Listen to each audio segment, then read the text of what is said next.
This is SBS World News with Ricardo Gonçalves. The first critically ill patients have been evacuated from a rebel stronghold close to the Syrian capital.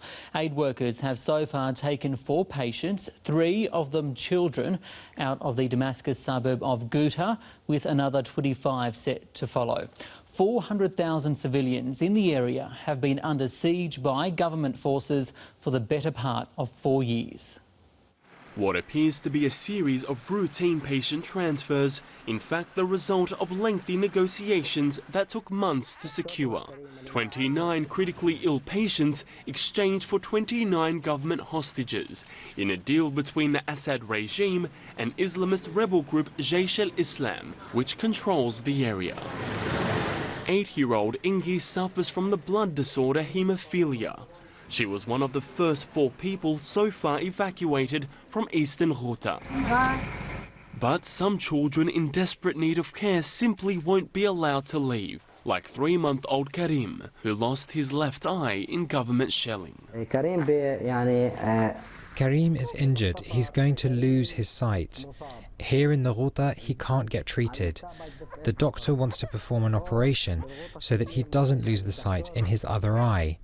Aid groups which helped broker the deal say the evacuations offer a small glimmer of hope. It's just the beginning of the process. It's really the first, early hours of these evacuations. We were able to take out 4 families last night, out of them 3 children. Doctors will try to treat the patients in Syria, but will take them across the border if required. We want to keep the children as close as possible to their homes that we can. But if it means taking them to Jordan or Beirut or Turkey to get the critical aid they need, and then we can reunite them with their families. Nearly 1 in 10 children in Ghouta suffer from malnutrition. The United Nations has a list of 130 who are critically ill and need to leave. All in a pretty poor condition, and where they are in Ghouta, there has been no medical supplies for months. Children are dying of malnutrition, so it is an absolutely shocking state. One of the last remaining rebel strongholds, Ghouta, has been bombed and besieged since 2013. Officially a de-escalation zone, it's endured heavy aerial bombardment by Russian jets in recent months. Syria remains in a fragile state as it approaches the 7th year of civil war. Its Turkish neighbour arguing there is only one way to end the conflict.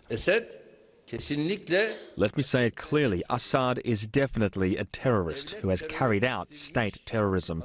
We cannot say this person can do this job. If we say that, it will be unfair to nearly 1 million Syrians who were killed. A sharp barb from a man who once told Europe to know its place when he was criticised for increasing his presidential powers. Omar Dbaj, SBS World News.